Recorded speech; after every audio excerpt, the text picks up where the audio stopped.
late. My apologies. Discord. Hello. There you go. So, just need to post some tweets here. Alright, there we go. It should be all ready. This, I'm not hearing it. Hold on. Audio stuff. Where's my... Moo. Hi, Parker.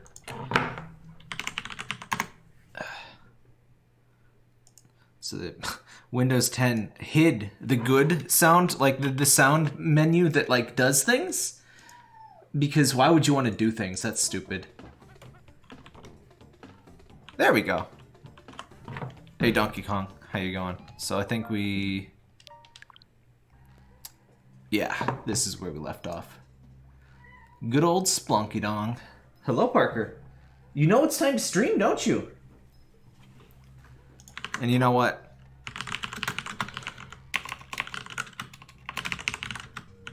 Since you've all been good, I'd like to give a face cam.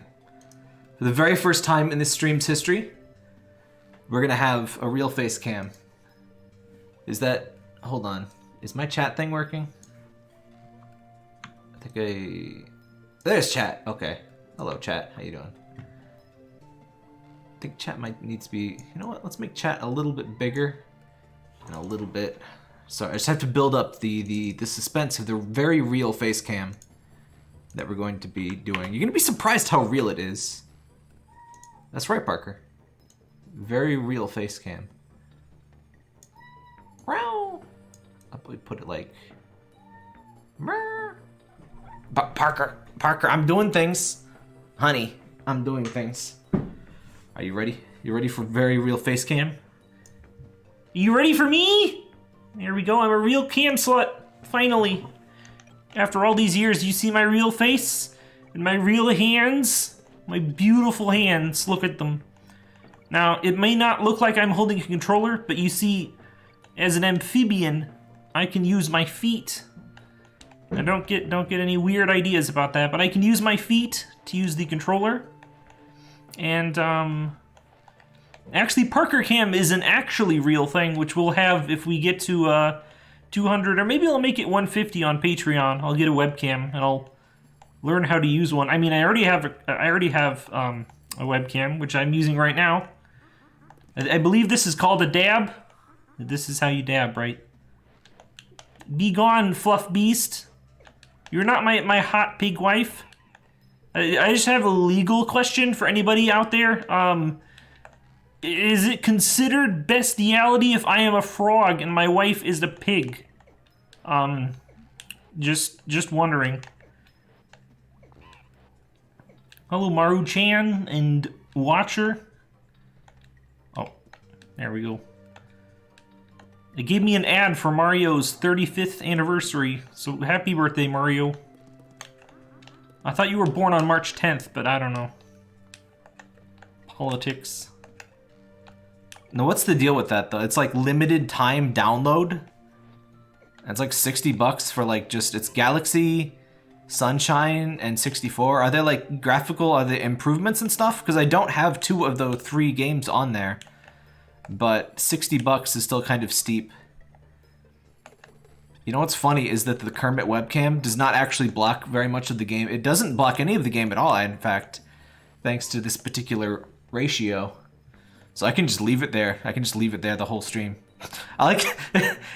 He just didn't go... He was just like, nah, I don't want to fuck with it. That gorilla dude, he looks pretty rude. Oh! That guy had no... That guy had no compunction, though. No reluctance. Neither did those. Okay. Don't you go slow on me. There it is! Oh my god! I almost forgot, guys. Holy shit. I have a treat for you.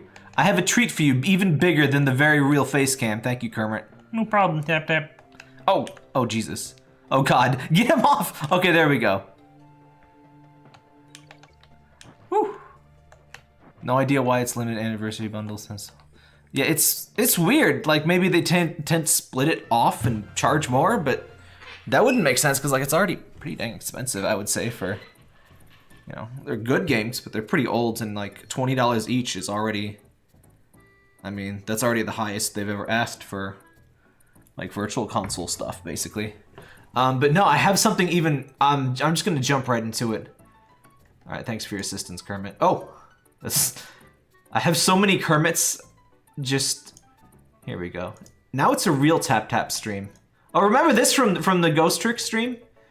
Very good. That's what you should do when watching a tap-tap stream. You should apply this directly to your face, so you don't have to see all of the Kermits.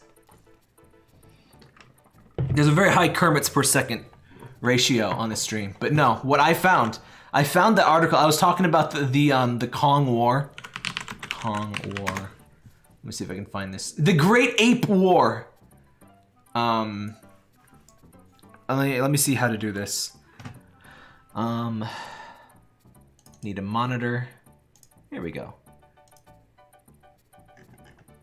Get all this Kermit shit off here. I have like 10 pictures. What is how to eat dragon? Oh, that's the dragon hair candy. That's from the Food Fantasy stream. Anyway, we have something very important to discuss because the Great Ape War is very real. Last time we talked about this, it's basically a troll on the wiki inserted all these references to the Great Ape War, and they made this page, which is very exhaustive and like over a span of like years, they put this together, and it's mostly been removed from the wiki except this. They left up this page, which I'm very glad they did. The Great Ape War, sometimes called Kong Wars, Banana Wars, or Crimean War, was a war between the Kongs, aka the Primate Alliance, and the Kremlings, aka Croc Army, alluded to in various Donkey Kong games. Real.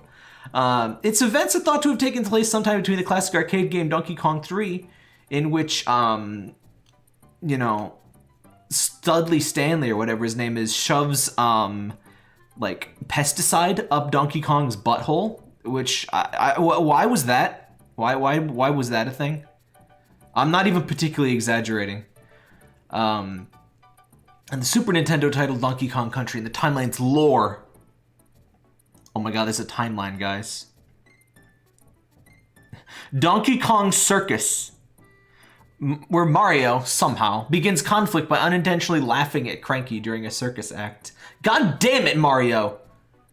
Mario, everything is Mario's fault. Did you know that? Holy shit. Anyway, this... I can't read the entire thing. I mean, I could. Maybe at the end of the stream, but like, look at this. Commander K. Rool, General Clump. Look, oh, Jesus Christ. This is what you see before you die. That is a sleep paralysis demon. Donkey Kong Jr. likely fought in the war against Mr. X. Mr. X. In order to keep his son, the new / modern Donkey Kong, and family safe. His wife decided to assist and was either killed or went missing. It is thought that his disappearance in games prior to Donkey Kong Country is linked to the war. It's unknown if DK Jr. survived the war or simply disappeared. He couldn't live with the lives that he had taken. This is a real like official art, by the way. A dropped unnamed Donkey Kong character from Donkey Kong Land who have appeared in volume 69, nice, of Nintendo Power. This is so... Fans speculate that the fedora-wearing Kong is a disguised DK Jr. to the fedora symbolizing fatherhood. I don't even know if that's real. He has similar appearance to Donkey Kong. His pose is similar to Donkey Kong Jr. default forward-facing sprite pose from Donkey Kong Jr. Before the war, Jr. would routinely collect bananas from all over the island. His tradition / legacy of this would be honored by his son Donkey Kong III in the country games as a tribute to him. This is real. This is all real. Mr. X! It's possible Mr. X, a beta character that appears to be a military leader / top commander, may have been one of the Kremlin cutthroats. It appears to be in the haunted hall in Gloomy Gulch. During the war, he had a confrontation with Donkey Kong Jr. and Jr.'s wife and was eventually assassinated, becoming an undead ghost skeleton, known as Cackle. And there's the Manky Kong betrayal. There's so much of this. There's Chained Kong, a prisoner of war. Chained Kongs, also called gorillas, were known to be prisoners of war. After it ended for some time, they were captured and taken to the Mushroom Kingdom for safekeeping. So there's evidence of like post-nuclear holocaust. Like, look at this. Because of the Kremkroc. There's so much of this. Here's Mario. Here's Mario as a soldier, which is very real lore. There's so much of this. Bazooka Bear and the Crimean War. It's unknown exactly how Bazooka's army was connected to the Great Ape War and what happened to the rest of his squad. He may just be a crazy old-timer. DKC3, Bazooka tells the Kongs we were trapped on a cliff top surrounded by... Oh, sorry. Oh my god. The Crimean War is apparently real, by the way. It's actually... Unlike most of this stuff is actually... Like, this is like half joke. This is basically what game theory does, right? Like... A lot of this is based on like the slightest detail in a game. Like there'll be like a pixel in the background that's like a plane, and they're like, all right, World War II happened, and this is how we know. This is why Sans became Flowey. Real.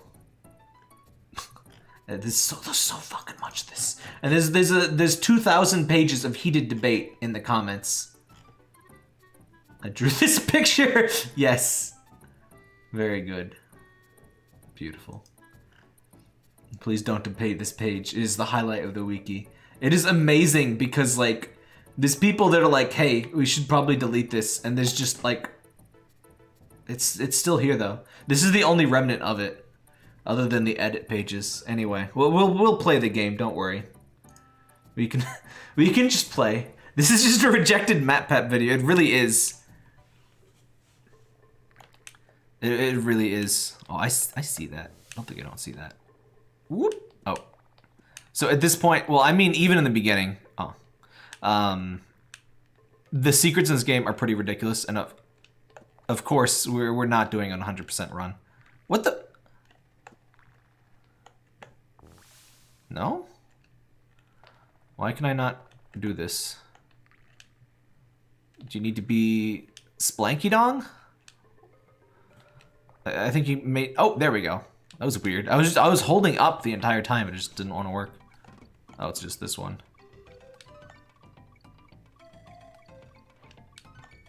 Alright.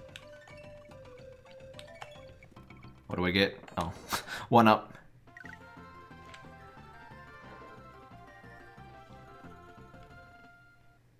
Not sure if that's the best place for chat or not, but whatever. I don't care too much. I'm still not 100% sure what to do with chat. The easiest way is to like zoom out and like give chat its own segment, and I kind of hate to do that. I like having the full game be on screen and stuff. I like my streams clean, you know. It's a clean machine. Oh, Jesus.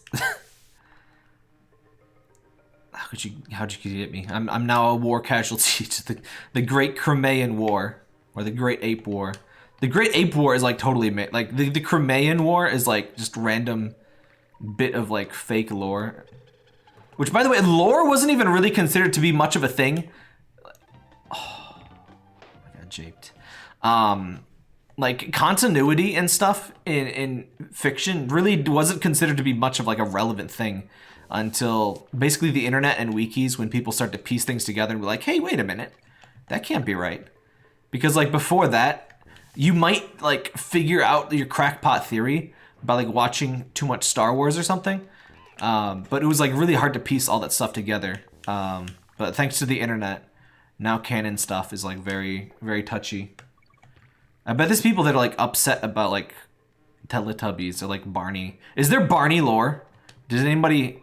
Somebody has to be a Barney lore expert in chat. Don't be afraid. We know. We know you're weird. It's okay. I hated that show as a kid, though, by the way. I forget when it was on. It was like right after, I think, some... I didn't even need to come down here. It was either right before or right after some other show that I actually wanted to watch. Probably Pokemon or something. And if it was still on, I was like upset. I was like, no. Because that crap's just like patronizing. I guess it's for like 1-year-olds, like people that can't even like hear or speak. I think 1-year-olds can hear, but I don't know. Honestly, once you reach a certain age, everyone under the age of like 15 is like a fetus. Like, it's all the same shit. Like, there's no relevant difference between a 14-year-old and, like, you know, a blastocyst. It's all the same shit. It doesn't matter. And everyone... Oop. What? Who? You know, lore speaking. Who's taking all this coal? Where's this going? Is this being used in the war efforts? Oh, goddamn, I just became a casualty of war again. Oh, hold up. I don't have my... There we go. Sorry. I still had the Great Ape War up on my screen. I didn't have chat up. Somebody gonna catch a real smooth. I don't know what that means.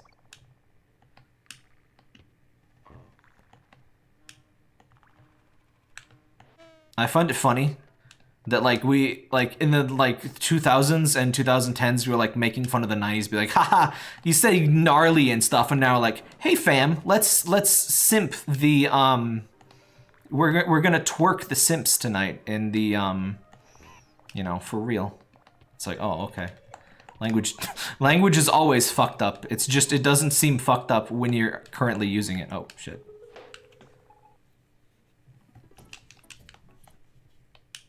I'm gonna beat this level eventually, guys. I have 29 lives.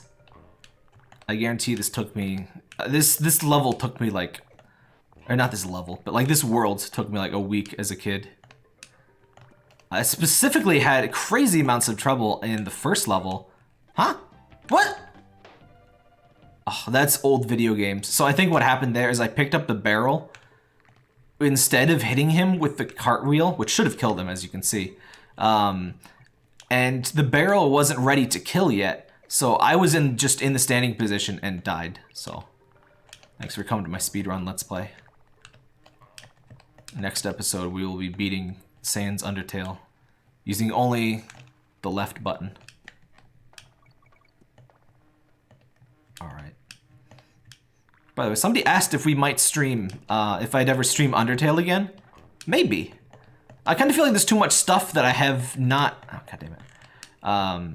That I have wanted to or promised to stream. Please? Okay, there we go. So that all stuff takes priority, but I've wanted to do Undertale again for a little while. It was...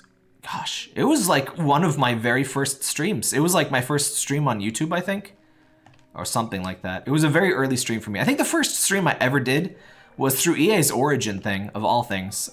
Just because I didn't know how to use OBS back then. I didn't know how to use anything. And the Origin had like a built-in Twitch stream thing. And I was like, you know what? Well, let's try it. I've never streamed before.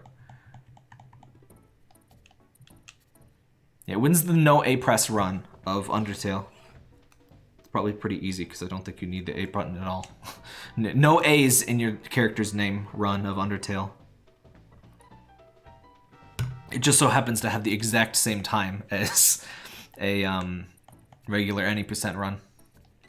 That's just how optimized it is. Poison pond. I love how this is just a poison pond, and of course the Kongs are like, yes, just go in the poison. Yes, good.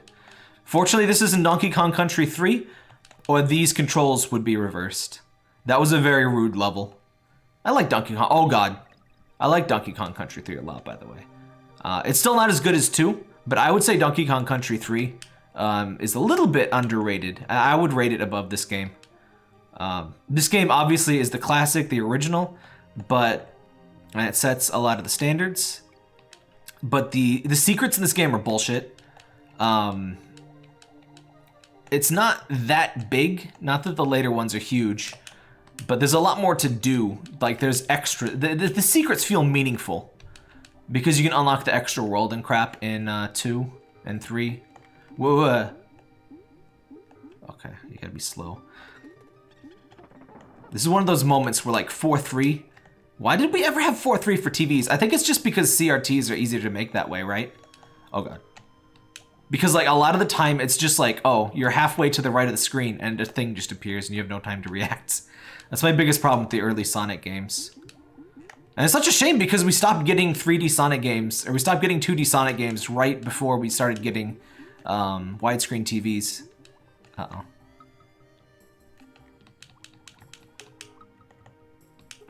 And then we got 2D Sonic. Oh god. I thought for some reason I thought I was invincible. I saw the sparkles and my brain was just like, yes, you have a star. It's like, wait a minute. That's not a thing. There are invincibility barrels in 2 and 3? Wait. My spidey senses are tingling. I bet if we continue along here, we will get on guard. Yeah! There he is. Why is he swimming like a dog? I don't know. He's a monkey. He walks with 4 legs. Hands, arms, whatever he's got. Uh-oh. I've made a huge mistake. Okay, we're safe. I like how Engard has no problem breathing the poison. I guess neither do we. As a kid, I honestly thought it was weird that, like, when Sonic would, have the drowning timer, I was like, wait, what? Because that was the first game I had ever played that had a drowning thing.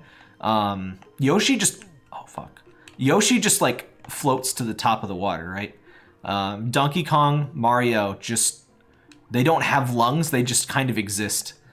I don't know what else I had played with that. Yeah, Mega Man just kind of jumps higher. Which doesn't make any sense, by the way. Well, how does he jump higher in water? Like, because he's not floating, he's metal, so he sinks to the bottom, but when he jumps, it's like... It's like they thought water was 0 gravity, which is... not quite. Like, if you're non-buoyant, water is like higher gravity, basically.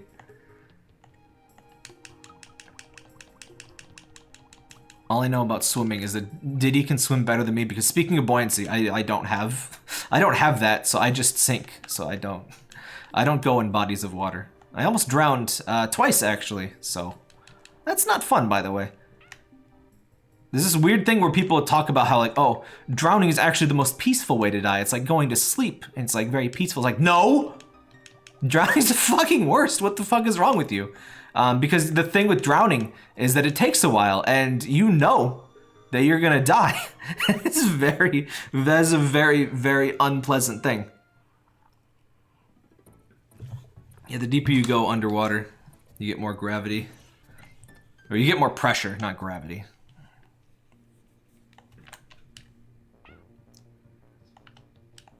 Yeah, drowning... I don't know if that is like a rumor started by people like an asphyxiation kink or something, but drowning is, I would say, one of the top 3 most unpleasant things I've felt in my life. Possibly even number 2. Buoyancy cancels out some of the gravity, not enough to float him. But metal is, like, yeah, I mean, he's got to be very dense. He should not be remotely buoyant at all. I mean, I guess it depends exactly... Huh, how do you get that thing? It's probably, like I said, the secrets of this game are stupid as hell. You probably just gotta run off the track and then you jump into, like... Oh, okay. You know, you jump into some bullshit barrel. There's so many, every single secret in this goddamn game is jump into the invisible barrel. And like half of the invisible barrels are like just, oh. Well, that one would have been easy-ish to find. But like half of the invisible barrels are like in a death pit. And there's no way to know if it's a death pit. Child me is very jealous of this because I took forever in the minecart levels. Like, I'm doing better in the minecart levels than the normal levels. Like, that's weird. But then again, there's not much to it. It's really just all timing. And when you're like a stupid child, timing is very difficult. Mega Man is thick. Does he even have what could be considered fat? I guess you could simulate it. Dr. Light, what's that you're creating? Mega Man, I'm working on your prosthetic booty, Mega Man. Dr. Light, trying to stop Dr. Wily, but I'm dummy thick. I'm saving. This is habit from being a tiny babu. I do not need to save this often, especially because I can just like do this. But we're not going to do save states unless I get like insanely stuck, which should not happen. We're very close to the end here, and there's no reason to use save states at this point. It's not that hard of a game. It is pretty hard for a first playthrough. And I remember I invited a friend over who used to play games with way back when, you know, SNES was new. And hey, we decided to play Donkey Kong Country 2 because hey, we both remembered it and stuff, right? So it's like how bad it can be. It's got, you know, co-op. And kind of forgot that game is actually really hard. I know there's a way to get in there. There we go. This one doesn't have a multiplier, if I'm not mistaken. It just kind of has these rooms that you can get into.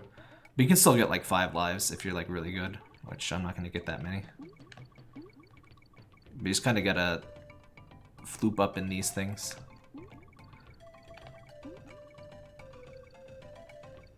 Been watching a lot of Star Trek lately, by the way. I think I mentioned that last stream, but just started up in some Enterprise. I remember too much of the first couple seasons, so I just kind of skipped those. It starts getting good, like every Star Trek starts getting good later, except for the first one.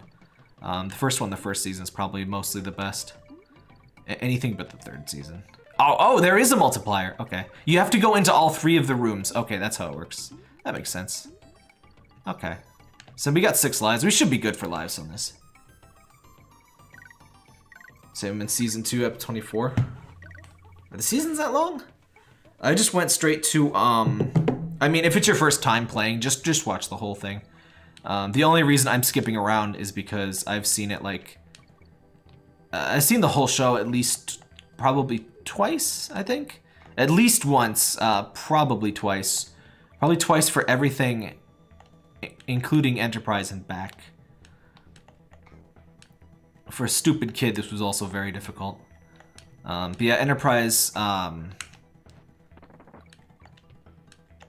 guess it'd be spoilers to discuss the specifics, but it starts getting better I would say at the very end of the second season is kind of, because they like to do cliffhangers. So the second season, or the third season truly begins at the end of the second season. And I would say stuff kind of picks up there. Yeah, I finished That was a stupid move. I finished Discovery and Picard. Picard's only 1 season. I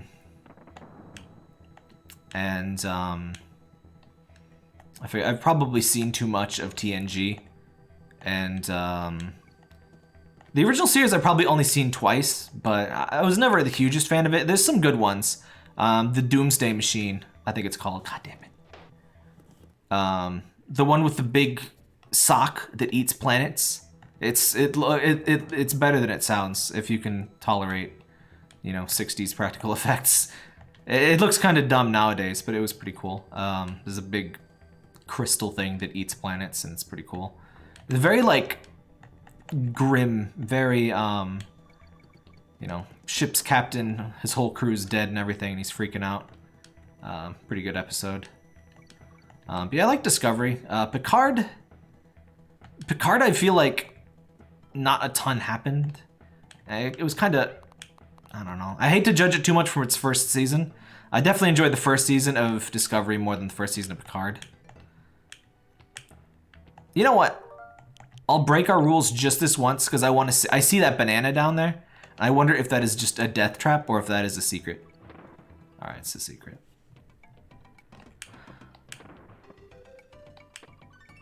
So you would think that would not be like that. Obviously, that was a secret tap, but remember when we played that Sega Genesis Mario 64 game that wasn't Mario 64? It was just a clone of Mario 3 or Mario World. And there was like an arrow that just like goes into the pit. That was great. What a great bootleg that was, by the way. I have no idea why I beat that. It was terrible. That was probably the worst game I've ever played to completion. I like that game. Just Google Sir Tap Tap Forbidden Marios if you want to see that stream, by the way. That was a hell of a stream. That was very painful. Just like that. I don't mind spoilers. I don't understand why people don't like that. It depends on the show, personally. I like to see it all in a row. If I'm already gonna watch it, it's like sometimes it depends how big the twist is. Like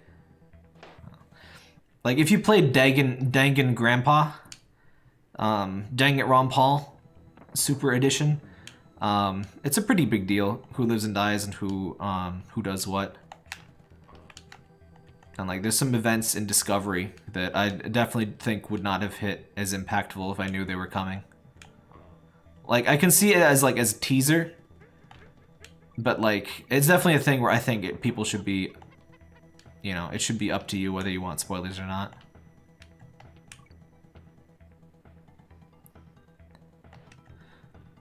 Though I mean, if it's your first start, if it's your first Starfuck series, you're probably not going to care too much about spoilers.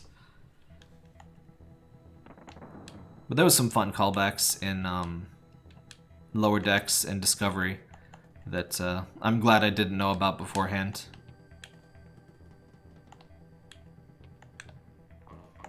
I don't know why everybody bitches about Lower Decks. I mean, it's a comedy show, but I think it was really good.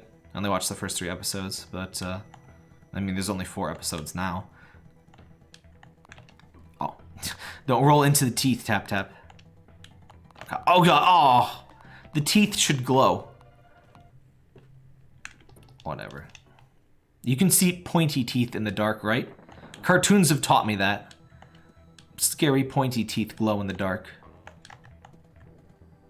By the way, I should be using Diddy's like fancy boy trick. I'm not sure I ever knew about that as a kid, but you can roll off stuff with Diddy and he kind of does a hang time thing.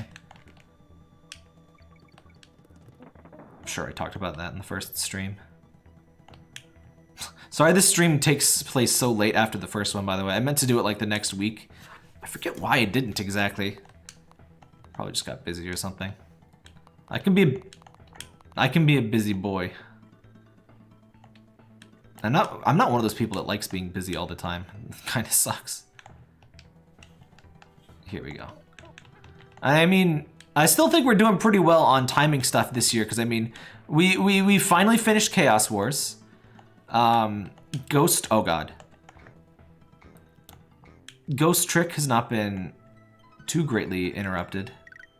Eh? Oh, I bet we're supposed to have a barrel for that. I see you, prick.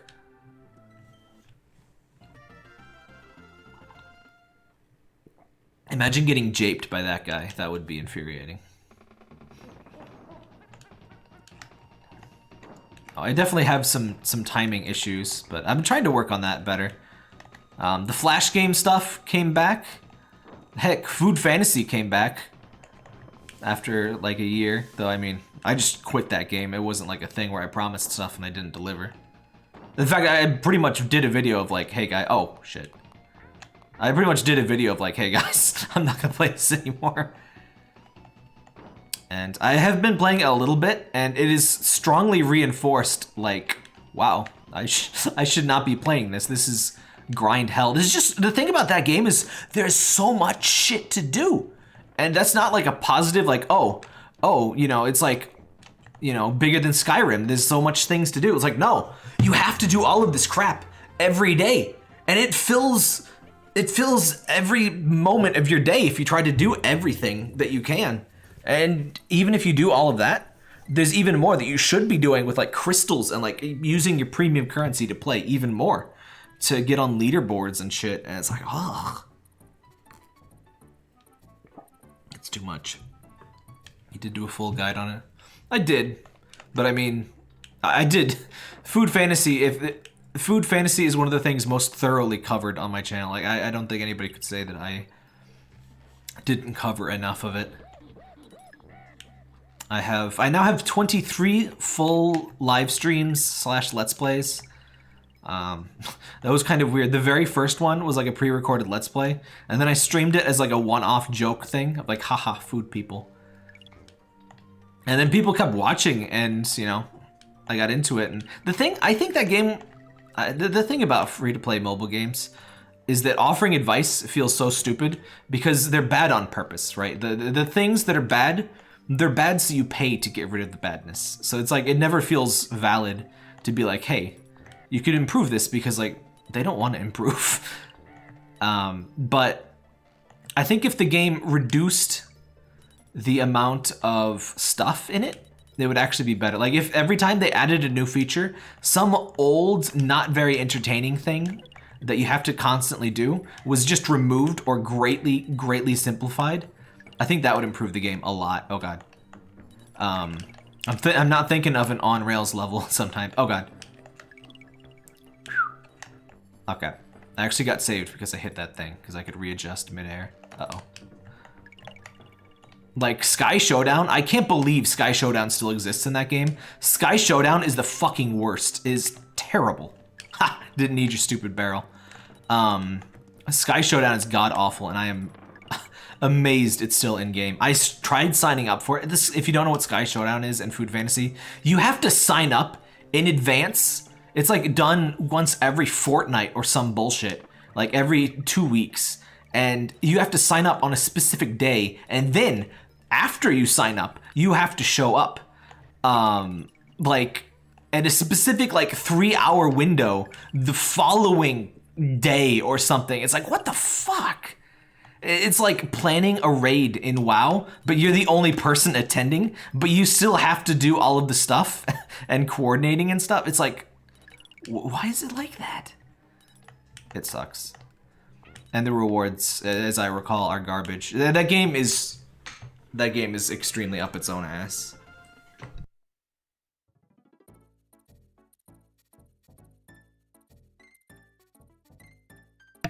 Yeah, and there's just the whole screen in that game is covered with UI stuff. Like, just they would have to take like half of the stuff out of the game and like make a really simple way to just get all of the things, like all of the items that you could have gotten, just get it somewhere much more simply. But people then look at that and like for their first week, they're like, oh man, there's all this content. But then it's like, oh wait, you have to actually play this content and you have to play it every fucking day. Like, it's not entertaining. Ow. You can lose before even starting in Sky Showdown. Oh yeah, I think there is. Yeah, it's Sky Showdown makes no goddamn sense. It's so overcomplicated and stupid. Yeah, I think if your team loses defense rounds enough, you just get eliminated even though you didn't even get to play. It's really stupid.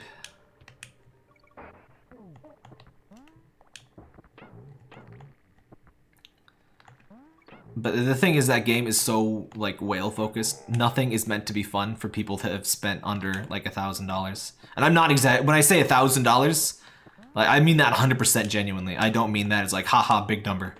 Like no, if you spend just 100 or so, like you're just a dolphin is the term. Like you've spent a little, and it's like, oh yeah, whatever, dude.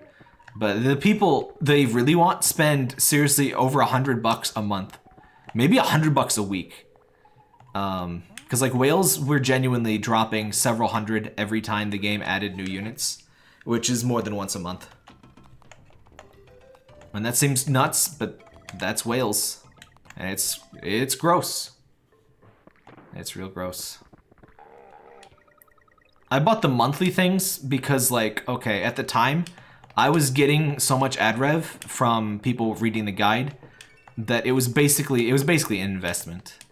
I still felt a little slimy giving them stuff, but I mean, the monthlies were definitely the best dollar per, you know, stuff. You know, the most efficient, and at the time it was worth it. I definitely wouldn't do it anymore. Hold up. I want that. No, I want that.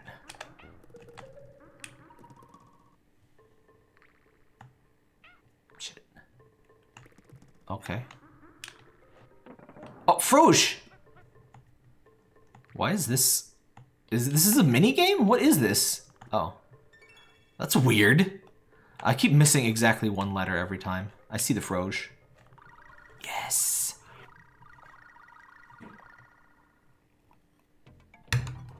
Spent 10 euros, still regret. And the weird thing is that people that spend like $100 in Food Fantasy and other like gashapon games, they're the same people that like look at 100% orange juice. They're like, whoa, this game costs $2? Holy shit. I don't have $2. Looks at $2,000 cell phone. I'm telling you, man, Ugh. I think this is the big Winky. Yes! The big Winky. This Winky is like the easiest. I swear he's the hardest one to find the damn coins for. But he's the easiest to get a crap load. I obviously should have gotten a bit more, but hey. I think this is the most lives I've gotten in a single run, is 700, or 7.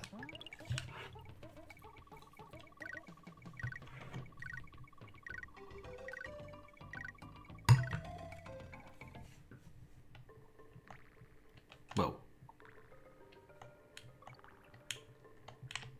By the way, I feel like I should stress, this game's graphics looked incredible at the time, and they still look pretty good. There's some JPEG crust and awkwardness here and there. You can see the JPEG crust on Diddy's hat, which is so strange to me. Because they could have anti-aliased that out. They could have fixed that up a little bit. Especially for the main freaking character, you know? But, whatever. And this was advertised as 3D. I'm not even kidding. I'm gonna drop that barrel as soon as I unpause. Let me see if I can find this. But this was advertised as a real 3D game. Because 3D didn't mean things at the time. Oh shit, I'm just bringing up because there's Donkey Kong Country Returns 3D. No, just regular Donkey Kong. Shit. This is almost what I'm talking about.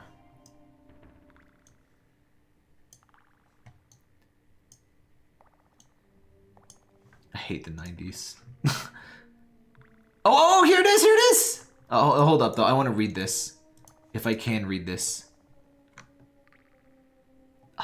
Why is this, like, 1 pixel wide?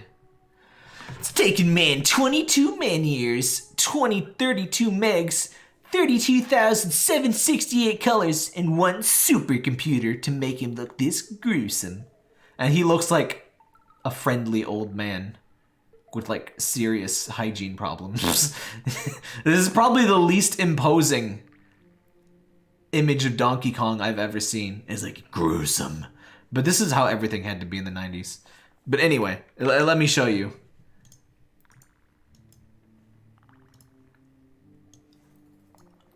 This one isn't as big a lie as I thought it was. Over 100 exotic levels. Eyeball twisting 3D graphics. Does this game have over 100 levels? That does not sound right at all. I could be wrong. Unless they're counting like bonus stages as levels. Is this too quiet? It's hard to tell because there's like no music. But I'm gonna turn up the game audio a bit. Eyeball twisting 3D graphics. The world's greatest video game. 3D graphics. I mean, 3D rendered, sure, but Google says 40 levels. That sounds more correct. Hey, I didn't throw the thing. Can you hear the music? It looks way too quiet. Why is it? I think this level is just quiet. I'm gonna leave it around this level. Let me know if it's too loud now or something. Ugh. I've mentioned this way too many times, but OBS used to do this cool thing where it would, oh god, basically the volume level I hear was what you hear. So if I listen to it at a tolerable level, like if I pressed up on my Windows volume, that would translate to your ears. And that no longer is the case. And I don't know why. I didn't change anything. OBS just stopped doing that. And I can't find a setting for that. It's like it was my imagination or something. I don't know. OBS is gaslighting me. I have no idea. It's going smoother than I thought it would, honestly.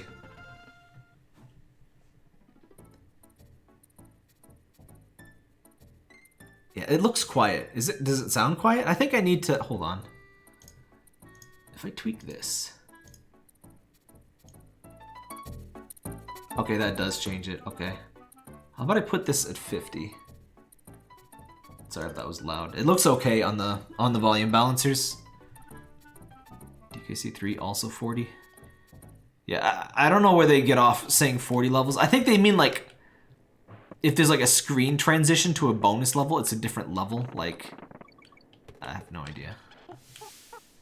Levels is a really bad way to mention the like length of a game. I remember when every game was like referenced by like how long the levels are, and somebody asked me how many levels Final Fantasy VIII was, and I was like, well, technically 100, but I don't think that's quite what you mean. Oh, I didn't get the thing.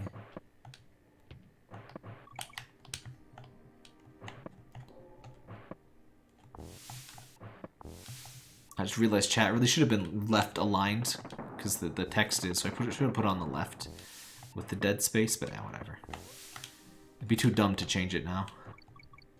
But stuff like this fog effect, by the way, this was pretty impressive at the time. Like, that's a whole graphics layer right there. People say, like, look at simple-ish indie games that are doing, like, a lot of effects. Oh, secret.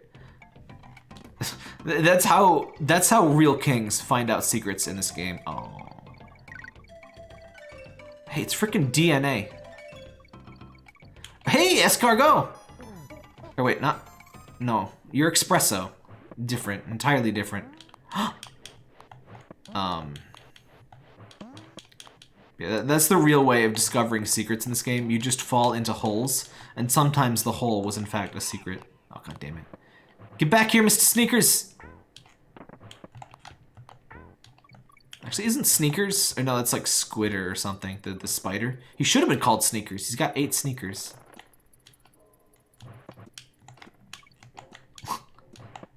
Oh,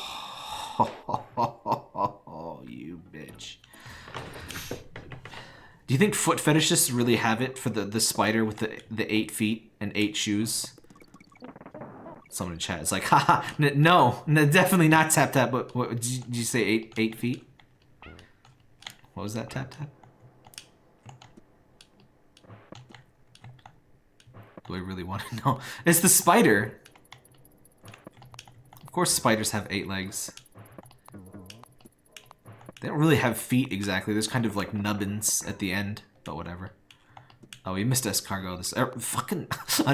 I hate. Don't you hate that thing where you say the wrong name once and your brain just decides? Your brain now associates that character with you saying the wrong name, and now you say the wrong thing constantly.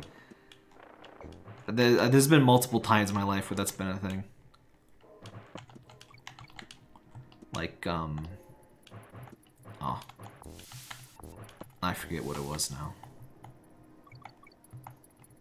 Oh, I genuinely thought his name was like Ben Sharpio for like a long time, and then I just remembered me calling him Ben Sharpio, and so I just continued to call him that.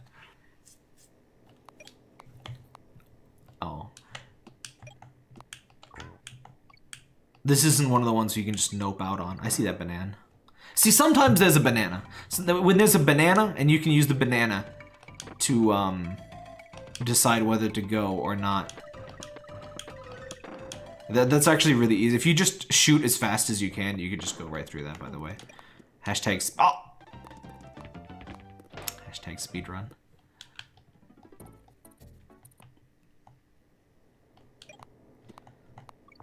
The funny thing about all these deaths is it probably took me as long as these streams to beat like the first world or two.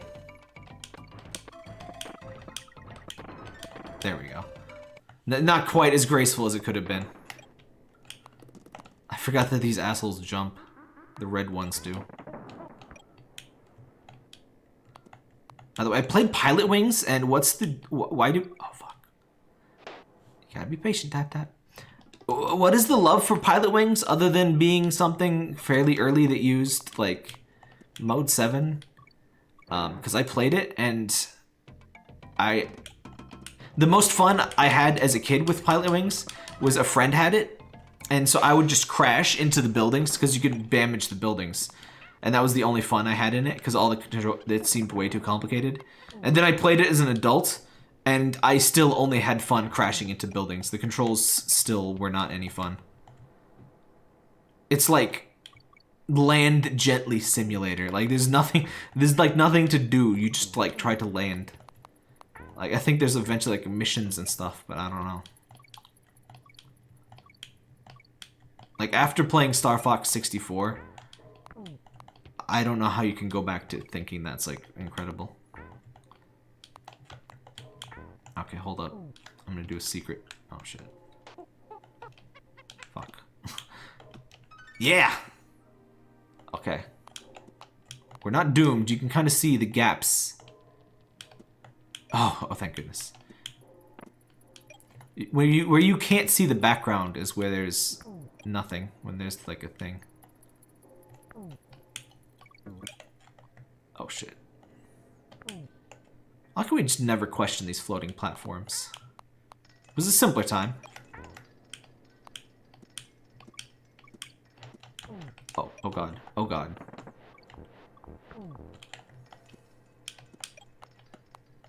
I bet some people just like turn their TV's brightness way up.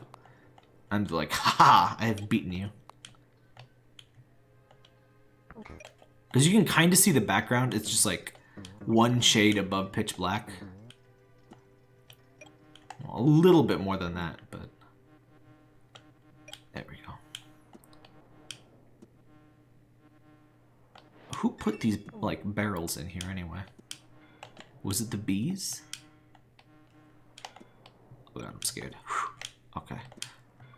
Oh no, it's a Kong trader. Where is he? I think these are just like auto-spawned. Oh no, it is a Kong trader! Die, you fiend. Just, the games love doing that. Just the last one enemy right before the end. Guess it may as well save. Jeez, I think this is the last row. We're about to finish this. This is... I really should have just done this in one stream, but sometimes my voice just gives out. Which, I mean, I'm glad for a short stream this time too, because my voice was a little bit crappy last night. I've been streaming too much this week. I would definitely say 1 or 2 streams usually a week is what I should go for.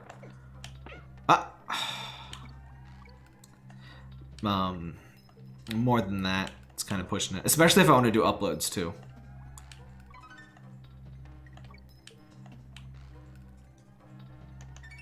Too many tracks in this game are just like super quiet. It makes me fuck. It makes me feel antsy that the audio stuff is messed up. Can I like no? How do you get to that? It's probably some invisible bullshit. I don't even care. Oh! Gotcha, bitch. Boom! Oh, there's like a trick you can do with the speed rolls in this, by the way. I have no idea how to do it, but if you watch like any speedrun, why do I wait so late? If you watch like any speedrun of this, there's a really cool diddy rolling thing that you can do that's just beautiful. And he just gracefully rolls across like the entire level. Definitely a good series for speedruns. What's your favorite weird game that you would think would be a bad speedrun, but is not? Oh god. I can't think of too many great examples off the top of my head, but Sonic 06, aside from the loading times, is actually really good for a speed game. It's got some really cool glitches, and some really hilarious ones.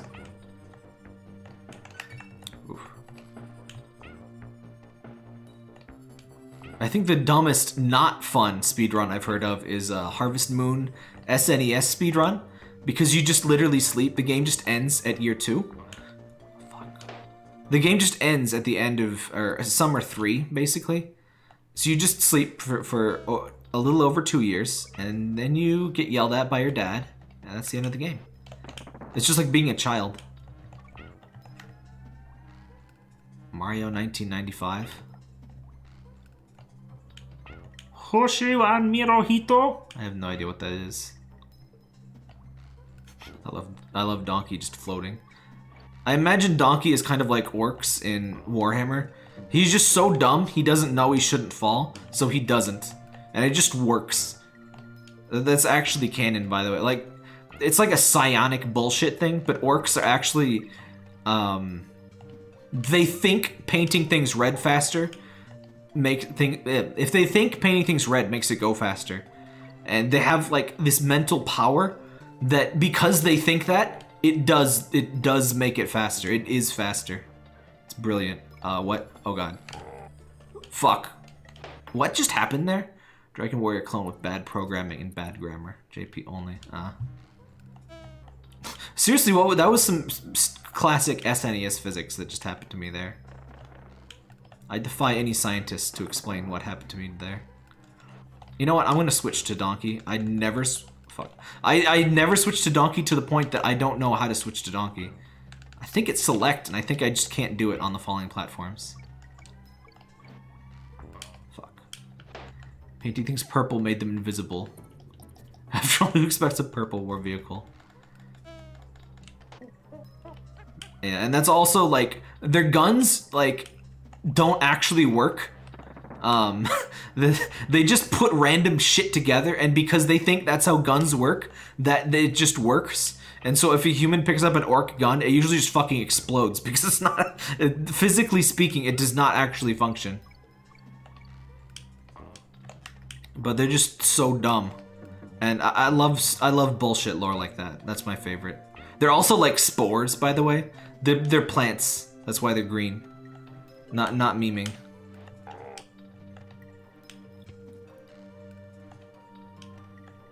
Cricket LTCs? I don't know what that is either.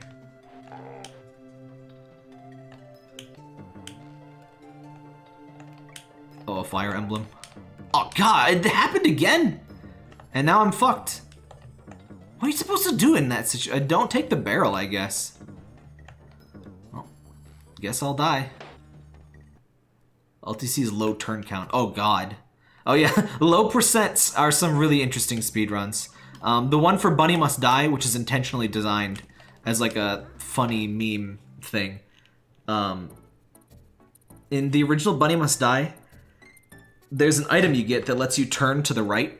Because it's a reference to how in every Super Metro, well not every, but in early Metroid games, you would always have to, in order to teach you that you need to go left and right in this game, the right path would always be blocked, and you have to go left to get the morph ball or some shit in order to be able to go right.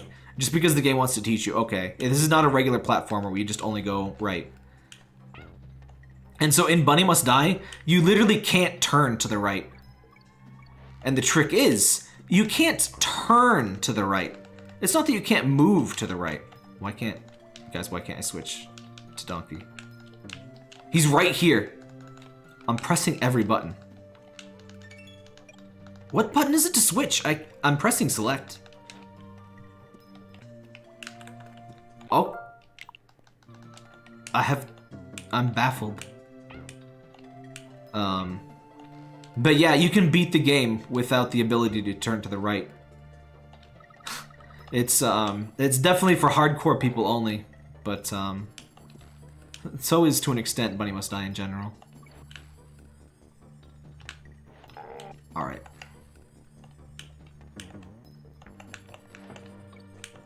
Oh fuck. Oh god. Okay. Ah! I know what the barrel is for now. You just have to throw it. You know what? I'm just gonna switch. Okay, now I can switch. It is the select button. I was pressing the right button, it just didn't work. Gears of the past. You can turn around without wall jumping the low percent, avoid set pickup too. Yeah, just literally the right button doesn't turn you around. So you just stay standing if you're standing or walking. But you can jump and still move backwards because you don't turn while jumping. The game has some really fascinating movement stuff. I love it a lot. People get mad kind of because of the ledge gravity, which makes sense. It's actually very stupid that video game characters can just walk off a ledge. It's a very deliberate thing to walk off a ledge. Try walking off a ledge, like a short one. It's not something you can do on accident. Your body will just be like, no. Like, you have to do it very deliberately. Shit.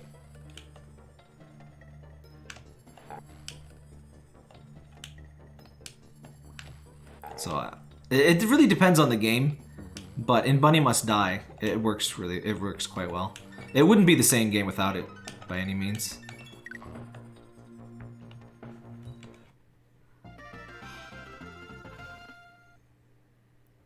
Alright, Sacred Stone gave up on the third map. Well, let's go get berated by Cranky. Hey boy, can you believe the shack they stuck me in? I'm talking about when games were games. Oh shit, it's me. These plebes and their phone games. 3 lives and 3 continues. That's all we had. Games never looked like this when I was a lad. Boomer Kong. We were much better off in those days as well. And we liked it. Bet you thought this was 64-bit, eh, boy? I've got more gameplay in my little figure than you got in this whole game. Jungle Hijinks sticks to the treetops to earn extra lives. I like how they stealthily hid the hints. They hid the hints in him bitching at you. Like, it's technically the reason for him is to give hints, but you gotta get a little bitching.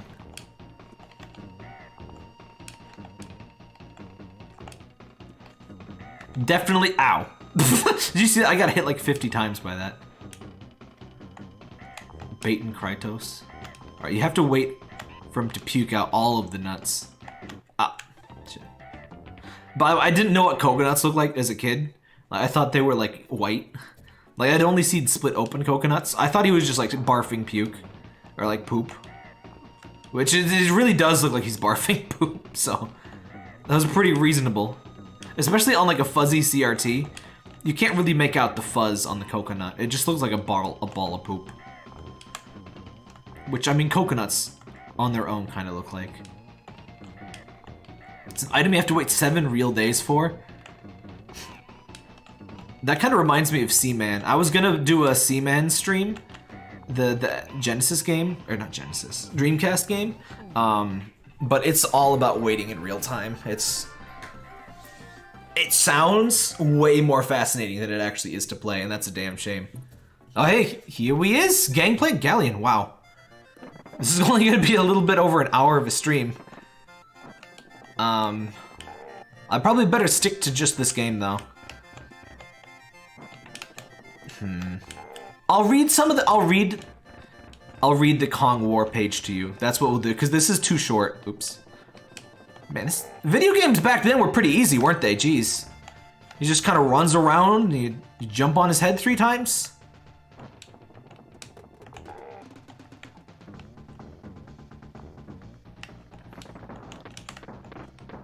Ow. Wait. Wasn't he supposed to give me the fake credits? Hey. He didn't do the fake credits. Isn't he supposed to do that after the 3rd hit? K-Rool do be looking thick here though. Ow. I can't believe I fell for that.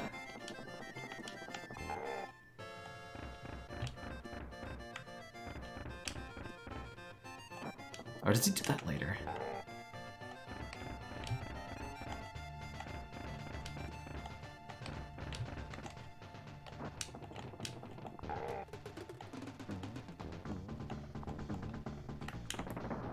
Love this track, by the way. Ow. Dead.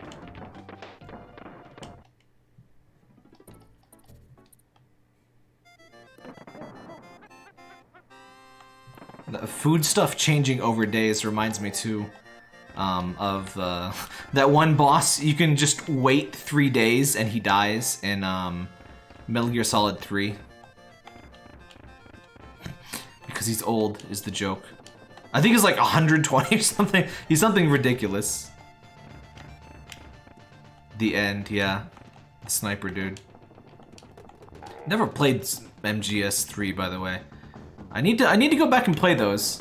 The first Metal Gear Solid game I beat, and this will offend some people, but it was actually Metal Gear Solid 4. And I did really enjoy it. It's a pain in the ass to replay. It definitely needs a mode where you just skip all of the cutscenes and the loading. Oh god, the loading. But I actually, as somebody that really wasn't too good at stealth games, well, actually, no, not quite. It was, the first stealth game that I actually learned to play stealth-wise was,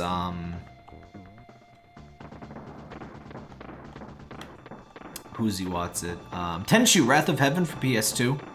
It took me a long time. I played that game for a long time, and that is what eventually actually taught me how to be stealthy.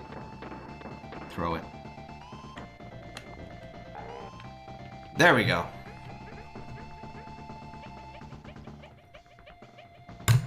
Okay, there we go. There's the definitely real credits. Coding was by Claptrap. Coloring. Concept. Commander King K. Rool. The end?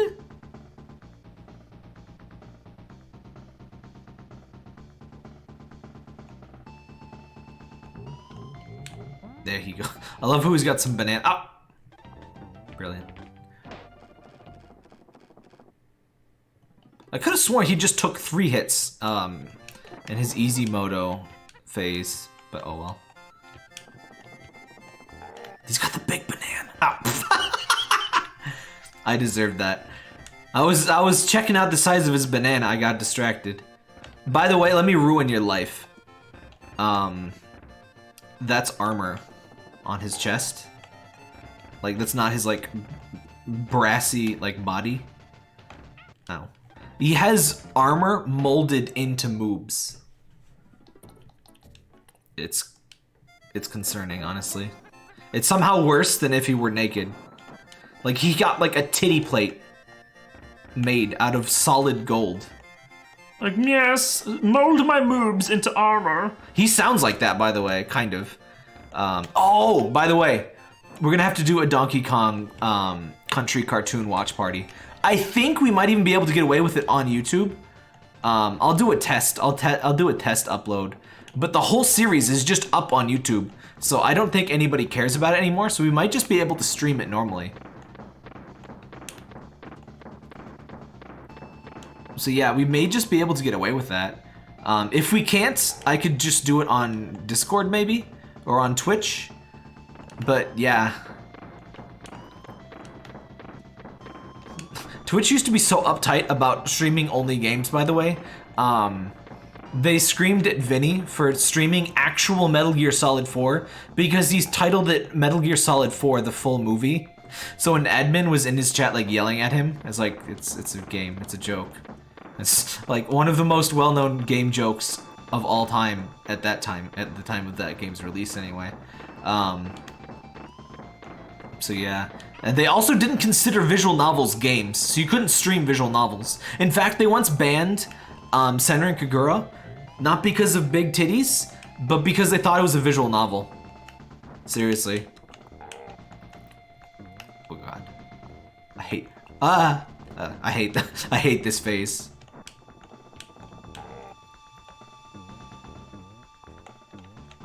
Oh god. The key is to be near him. Watch his first hop. Okay, there we go. Just get past him as early as you can. There we go. Oh, I remember in reverse, his quote-unquote hard phase is actually easier than his normal one. It's just like an extra added thing. The King K. Rules always try to jape you up. Well done, Donkey, my boy. Who'd have thought a young whippersnapper like you could have beaten that bunch of no-good Kremlings? You made an old man proud. Go look in your hoard. I think you'll be in for a surprise. If I had been playing, I'd have found everything. I think there actually is a 101% for this game. Like, it does track your secrets. I'm sure there must be some bonus rooms you haven't found. But the bonus rooms don't really give you anything, so it doesn't feel very interesting. There it is! There's the banana! Twitch can have half-naked real women, but half-naked imaginary. Well, the thing is, like, just visual novels even was too much. The bad guys. Oh man, beating this game, Kirby Superstar and Yoshi's Island were like my crowning achievements as like a 6-year-old. Which I guess is generally about as high as a 6-year-old tends to get, but something about the peaceful return to your home in the end credits was very cathartic. Probably because it's designed to be cathartic, but it worked, damn it. Is there a face rig for Kermit, by the way?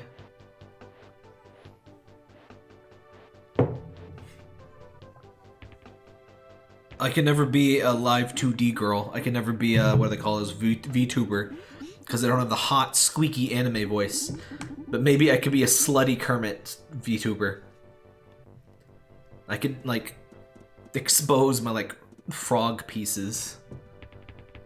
I can show you my tadpoles. For a $20 donation, you get to see my froggy toes. Gamer frog bathwater. Which I guess is just like swamp water. I think this game, and others like it on SNES that had credits kind of like this, is why I really love seeing all the names of the enemies at the end of the game. Really naughty. I just feel more in tune with the game when I know everything's name.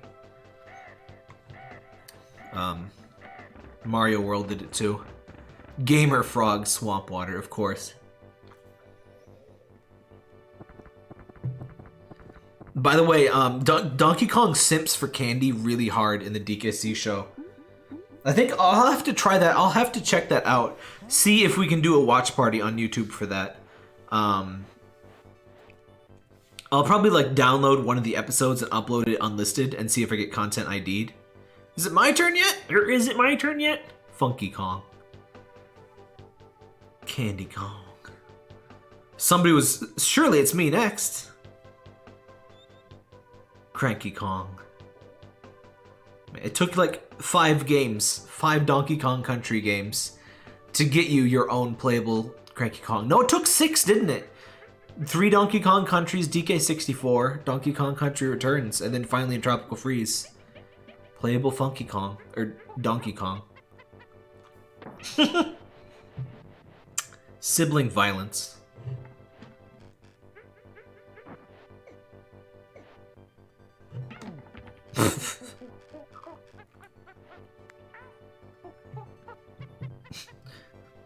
The amazing thing is that they took... I did this all using 1 life. And I took less than an hour. You know what's funny is there are speedrunners that have genuinely done that, I'm sure.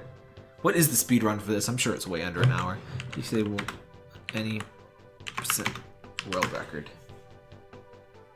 DKC 7% run in 8 minutes 38 seconds. What? That must be a wrong... Oh yeah, there are wrong warps. Yeah, there's wrong warps in this game.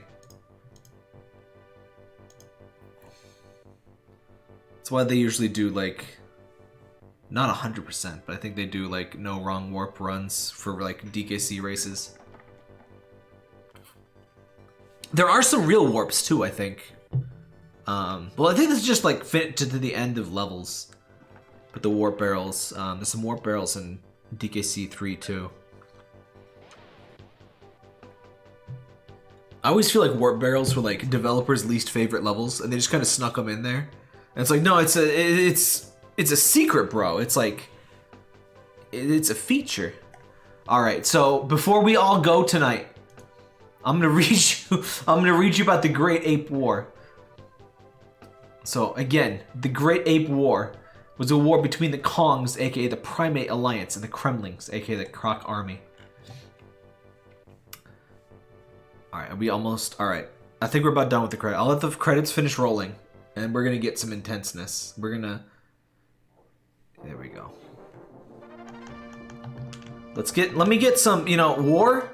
It's a very heavy issue, so we're gonna get some music that'll calm you down a little bit, so you don't flip out. All right. Let's just get. They still look like Cheerios though.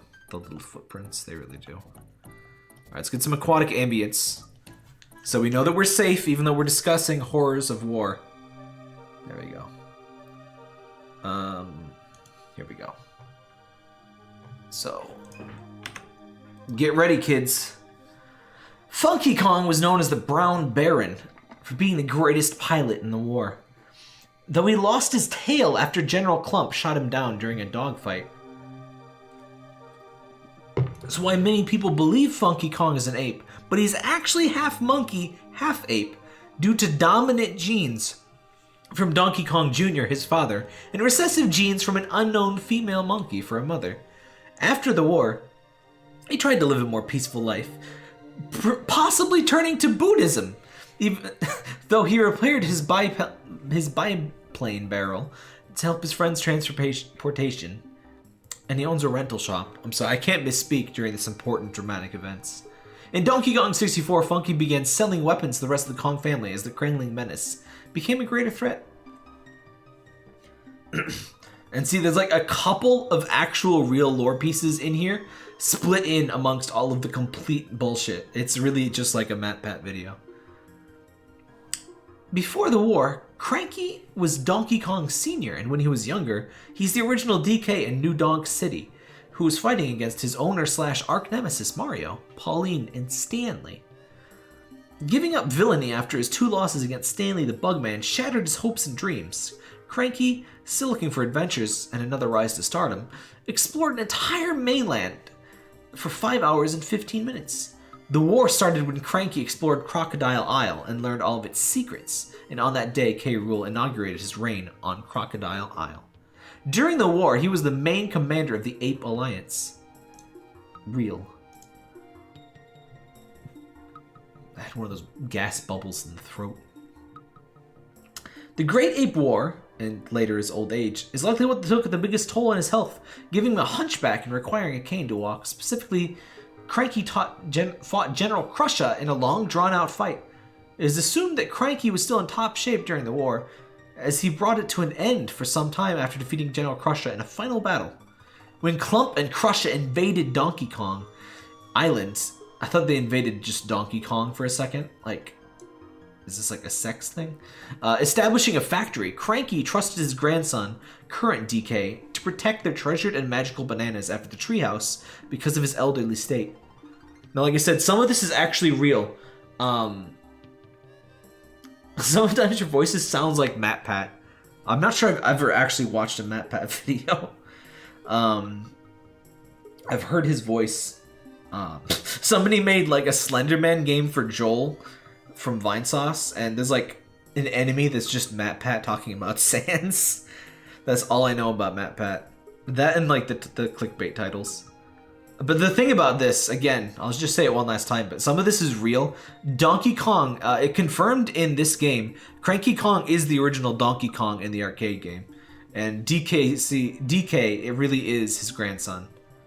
And the son of Donkey Kong Jr., presumably. Donkey Kong Jr., oh, I think we actually watched this one. Yeah, we read this one. Kremlings. General Clump. General Clump is K. Rool's loyal right-hand, second-command lieutenant/general in the Croc Army, and lead pilot during the war when the Kremling crew, while still a pirate crew, became the paramilitary force. He's responsible for shooting Funky down during a dogfight and for the loss of Funky's tail. Clump was chief of the Kremkroc Industries, Inc., leading to a amount of critters, resulting in deforesting apart from Donkey Kong Island. Krusha is K. Rool's personal bodyguard, Clump's recruit in the Croc Army, which contrasted greatly with his low intelligence. He would often be sent on a reconnaissance mission to retrieve the banana horde from the Primate Alliance along with his colleagues. He had a long drawn-out fight with Cranky Kong, who was still in top shape, but was eventually defeated. I like how this is just the same stuff from above, but repeated in a different way. In the days before the war, K. Rool was a pirate mate of a galleon wrecked in Kremkroc of the inaugurate Kremling crew, and during the war, was a high-ranking general/commander. K. Rool was responsible for ordering both Generals Clump and Krusha on various missions which almost always failed. K. Rool owns many pieces of technology, such as the Flying Croc, Chaos, and the Blastomatic. 100% true sometimes. The Sans Theory was the most nonsensical video. That's a voice variant between MatPat, Tap, and Kermit, sometimes three at once. The Kermit is usually intentional, or when I'm trying to do a voice that just fails. If I fail to do a voice, there's like a 50% chance it just turns out as Kermit. It's just so easy to do. You just kind of clench down in the lower throat regions. I don't know how else to describe it, but it's pretty easy. It's something with the diaphragm, surely. That sounds technical, right? K. Rool isn't actually a king. He's simply a role he likes to roleplay because it makes him feel powerful. It's possible that his gold crown and double gold bracelets are part of stolen valuables and chests. Fans have speculated that K. Rool may have multiple personality disorder, evident by as many disguises, personality changes, and bloodshot eyes, as well as hatred towards the Kongs, and constantly attempting to steal their magical banana horde, to starve them to death, despite K. Rool himself hating bananas, as revealed in GJ Jungle Climber. That's deep lore. Is Donkey Kong Country during the fake credits part of the K. Rool fight. The user role tool is Commander K. Rool. Mr. X. We read Mr. X. Manky Kong. We did technically read the Manky Kong before, but that's the most amazing part, so I'll read it again. Internal army conflicts. The Manky Kong betrayal. Manky Kong artwork from Donkey Kong SNES. When the future was looking bleak for the Primate Alliance, certain groups and races started questioning whether the war could truly be won. One specific group, the Manky Kongs, began to prioritize the survival of their own kind alone, resulting in a rebellion against their Primate Alliance and joining the unknown enemy / Kremlings. The Manky Kongs may have assisted the Kremlings in attempting to steal the Banana Horde. The Alliance did not forgive them for this, and the Manky clan remained Kong family rejects throughout history. While uncertain, it's speculated something similar may have happened with the Minkies and Babooms. It is unknown how Lanky Kong, being a reject orangutan, was accepted into the Kong family later on. It's possible that he was too young to understand being involved in betrayal, or he was more close with the Kong family. They own an endless supply of barrels in DKC. It's speculated they joined the Kremlings during the Crimean War and got their supplies from industrial factories and mills. Chained Kong and the Smithy Gang. Chained Kongs, known as gorillas, are thought to be prisoners of war after it ended some time. Smithy Gang's primary goal is world domination. Speculated the Smithy Gang helped the mysterious / unknown enemies / Kremlings during the war. Some theorize that DK Jr. was a chained Kong, a prisoner of war, who either died from malnourishment and unsanitary conditions or survived but was tortured. Some theorized. Many people are saying that Donkey Kong Jr. was the trained Kong. Real. Human involvement in technology / alchemy. As the Kremlings are too stupid and primitive to build technology on their own, and still stuck in the pirate age, as everything they make is still made out of wood, same with the Viking snowmads, who are also primitive, despite their relatively higher intelligence compared to the Kremlings. Donkey Kong Country Returns and Donkey Kong Country Tropical Freeze showcase levels having fresh, modern-age ruins, featuring bricks and mortar, clear glass windows, conveyor belts, airplane parts, and they're still getting a limited source of power, including the freshly / recently crashed World War II era cargo propeller plane, having enough power to keep multiple television screens on and running in Mangrove Cove. Throat Wobbler Mangrove. This is, it's all so dense. Don't get fooled by the scroll bar, by the way. We're about halfway done. The rest is credits, or comments. Humans... Oh, wait. It's just in some form the war is still continuing without the Kongs being directly involved, as well as being recent events during the stories across all the games. Humans likely had involvement in Donkey Kong Island, leaving leftover supplies, advanced tech, giant metal oil factories, and a soul-attached oil drum behind for the Kremlings to find and use, since the Kremlings themselves are not alchemists, including military equipment such as Krematoa, weaponry such as Chaos, army helmets, ammo belts, and military uniforms. In Trunk Twister, they apparently have crashed propeller planes, and even some that are still on fire or partially running, suggest they're very recent events. Here's Mario holding a bomb, by the way. Mario appears as an army soldier fighting in a war. His military mission involves delivering explosives to his troops, so they will use them to defeat their enemies. And Mario's bombs away. Since veteran Mario and his comrades wear a certain style of soldier uniform, camouflage clothing, and their battle takes place in the jungle, it is thought that this game takes place in the Vietnam War. Did you know that Mario fought in the Vietnam War? Now you do. Mario the Bomber, yes. Very different timeline.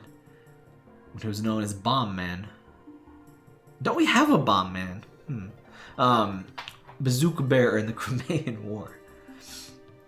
He still lives in a barracks stationed in Mequianos. It is unknown exactly how Bazooka's army was connected to the Great Ape War, and unknown what happened to the rest of his squad. In Donkey Kong Country 3, Bazooka tells the Kongs, "We were trapped in a cliff top, surrounded by..." Oh, sorry. The Crimean War is a pun on the real-life Crimean War that Russia was a part of, and the bears, and the brothers bear, are the national animal of Russia. It's speculated that Kremlings, who supposedly parallel Russia, were involved in the Crimean War against Bazooka's army. The Crimean War is cited as the first modern war, in which terms of the Crimean War adds to significance in DK's world, suggesting the Kremlings, Kongs, bears have collided before. Like Crimean, the names Northern Kremisphere, Kremwood Forest, K3, and Krematoa all allude to Kremlings. These locations were possibly named by them during its colonization. Krematoa was possibly the Kremlin military's primary base in the region, as well as their base of operations, which either they sunk following the Crimean War to destroy evidence, or a natural event caused its sinking, which possibly hurt their war effort. Although Kremisphere is a pun on hemisphere, it might not have anything to do with the physical sphere, but rather the Kremlin sphere of influence. This is incredible reaching, I love it. It's possible the Kremisphere was initiated as a political term coined by the Kremlings to define their own territory, and over the course of time has been used to describe the territory they think they rightfully own, even though they don't anymore. K3, pun on the name K2, which is real-life's second tallest peak, after Mount Everest. However, K3 in universe isn't the third highest peak in the world, unless it's meant to be the third highest peak in the Kremisphere. Additional info. Most of the known/playable Kongs are children or at least young. Present-day Donkey Kong, Diddy, Dixie, Kitty, Tiny, Lanky, and Chunky. Is Donkey Kong young? This is like one of those like awkward like anime art things where they argue about characters' ages, and I never expected like, okay, so actually Donkey Kong is a 1,000-year-old dragon. Look, it's not weird, okay? While Kongs are middle-aged adults like DK Jr. and his wife, who is definitely real, or elderly Kongs like Cranky and Wrinkly, it could be that many of the adult/paternal Kongs went to fight in the war. Funky's biplane barrel has a reference to the Royal Air Force via the symbol and circular paint job, implying that Funky represents and was part of the Royal Air Force. Chunky, yes. Wait, which part was peak, Matt Pat? This section is a word soup. I assume you mean this part here with the Kremisphere? That was incredible. So I'm getting to chat. Can we morally fuck an immortal ape, though? I don't know. To me, it's more about, is he mentally 1,000-year-old dragon? I imagine Donkey Kong has, like, the brain power of, like, a walnut that's been set on fire. In Donkey, like, even for an ape, I imagine he is, like, really stupid, which the show definitely seems to imply. Which, I don't know if we're gonna watch that. It's been too long since we had a watch party or, like, a, YouTube poop reaction stream, so I think we might get on that in a week or two. I do need to check out if it gets content ID'd though. In Donkey Kong Country 2, K. Rool refers to DK as the Big Monkey, and DK's younger self from Yoshi's Island does indeed have a tail, despite being a gorilla. Funky has been called himself a monkey at least twice, such as in Donkey Kong Country 2 and Donkey Kong 64. It's possible Donkey Kong Jr., Fedora Kong, could have survived, and his statue appeared as a cameo at the end of the Aqueduct Assault level in the background of Donkey Kong Country Tropical Freeze inside a Wii U gamepad, held high by the original Donkey Kong as a way of remembering him. Wow. His fedora symbolizes fatherhood and serves as a part of his disguise. Incredible. It is unknown what happened to Donkey Kong Jr.'s wife. It is speculated that she participated and contributed in the fight against Mr. X, and she was either killed or she went missing during the war. The Mr. X thing, by the way, there was like a German, like, Nintendo Power knockoff that, like, had a picture of that ghost thing, and they just called it Mr. X, and that's the whole reason Mr. X is a thing in here. Like, the amounts of reaching are biblical. Like, it's incredible. Anyway, it's unknown what happened to Donkey Kong Jr.'s wife. Oh, we've read that part. The Crimean War, maybe it's like supposed to be Crimean? I don't know, I'm gonna keep saying Crimean. The Crimean War within the context of DK's world could be a parallel to the real-life You just said this. The real-life historical Crimean War in terms of its events and structure, akin to World War I, after turns of after effects. The Kremling's occupation of the Brother Bears' now current territory had to have happened at some point in the past, but not as far back in history as the occupation of DK Island, as there are no Kremling ruins. However, the occupation ended at some point, presumably due to bear independence. It's a bear independence. And the Kremlings left but bitterly consider it rightfully theirs. Fast forward to slightly before the Crimean War. At this point, private Kremling companies start building mills and factories in the Bears' land. Much to the chagrin of the Bears and the Kongs, who are anti-Kremling, racist. Tensions rose, and the Kremlings began installing troops for security of their economic interests, and eventually a massive territory grab took over most of the place, starting the Crimean War. The Bears, in alliance with the Kongs, which aided in troops, defenses, and resources, ran a guerrilla warfare campaign, even taking to using the Kremling's pipelines to sneak troops around. Following the war, the Allied forces, Kongs, Bears, and possibly others, put severe restrictions on the Kremlings economically and militarily, causing a decline in the empire and their overall quality of living. These conditions eventually led to the rise of K. Rool's regime and the invasion of Donkey Kong Island on DKC. K. Rool confirmed Hitler. Wow. DKC Trilogy could have referenced the Banana Wars, in which the militarized occupying force of the United States sought to subject tropical countries and exploit them for their own enrichment. Sounds a little like the Kremlings, an industrialized belligerent group of conquerors who invade Donkey Kong Island to steal the Kong's prized and magical bananas, leaving them starving to death. It's speculated by fans, yes, that K. Rool either represents North America or works for them, aside from the similarities of common real-world grievances. Yes. It also has small references to World War II, Bay of Pigs invasion, and the Dominican Civil War, such as the crashed World War II cargo propeller plane, as jets were not used yet, and all these wars are wars in which America involved themselves in. Found at the start of Mangrove Cove, the Donkey Kong and his pals destroy upon arriving, still has enough energy to keep multiple TV screens on.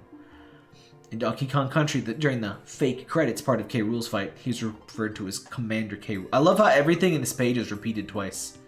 K. Rool was once a student of Wrinkly Kong and has overdue/late homework. Which, without even checking, that's a real thing that is mentioned by Wrinkly Kong in DKC 3. Which, imagine being the writer, like, just slip in a funny, haha, the boss of the first game is stupid. And definitely different from the boss of this game because he's got a different name. And so you slip in a joke into, like, this throwaway character's dialogue, and somebody makes the Great Kong War out of it. Wrinkly Kong confirmed at Kong College that the only thing Kremlings enthusiastically wanted was to learn how to defeat the Kongs. Wrinkly's ghost wears a nightgown, implying she died peacefully in her sleep. Okay. Why was that relevant to the war?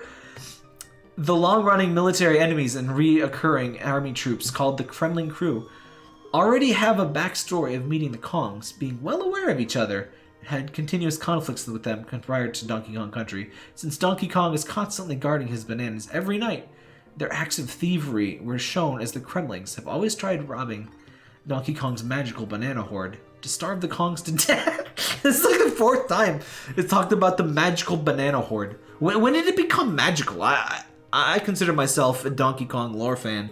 I've never heard of this being strictly magical.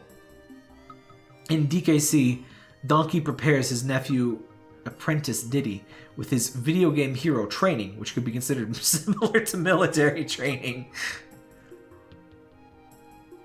DK Theory. Gnoggin X Tricycle. What? There's even references. I hope you're not bothered by those reptiles. Why, I even caught one sharpening a sword in class yesterday.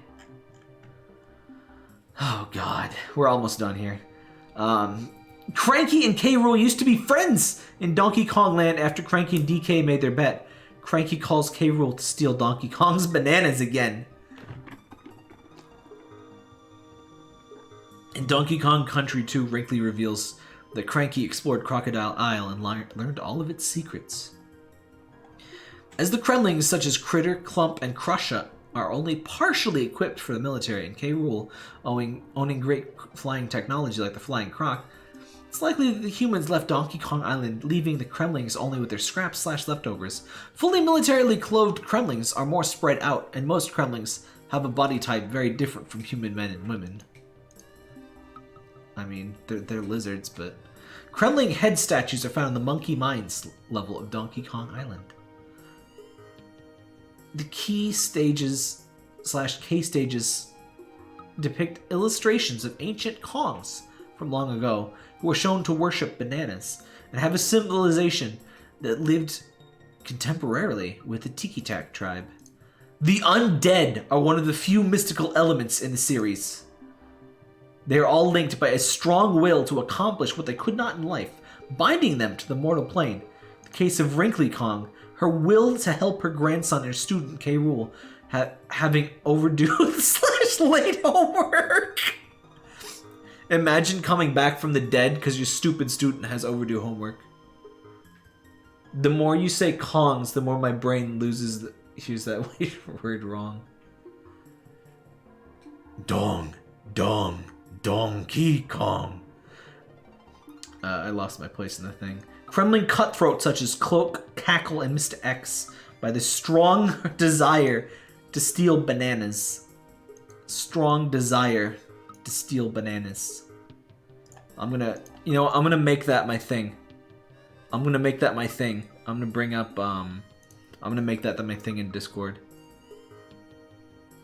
Hold up. I'm gonna make it, excuse me. Set a custom status. Wait, what? No. Oh, come on.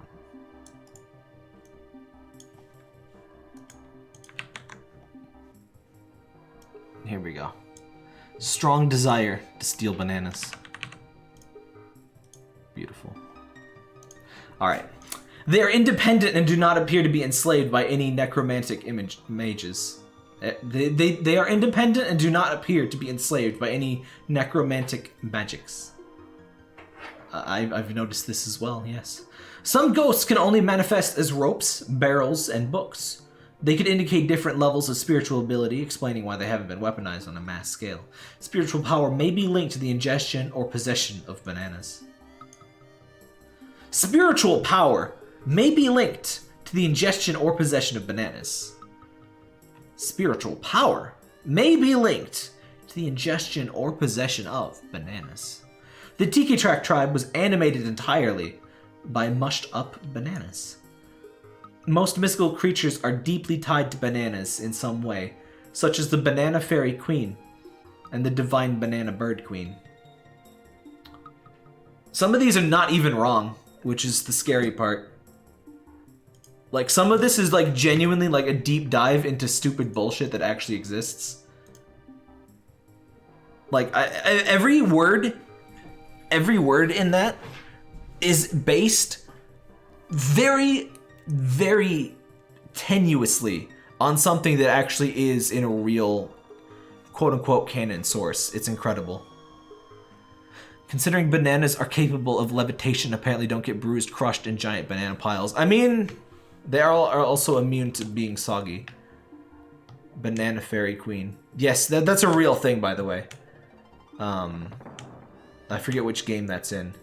But the Banana Bird is from DKC3. I think Banana Fairy Queen is from one of the ones I didn't play. Either Donkey Kong Country Returns or one of the like rhythm games or something. But anyway, that was a great stream. Thanks for listening to me talk about the magical powers of bananas. I have a strong urge now to hoard and steal bananas so that the Donkey Kong, you know, the magical banana hoard so that the Kong starve. So I will see you later. The word Kong no longer has any meaning to my brain. Thanks for watching, everybody. See you later.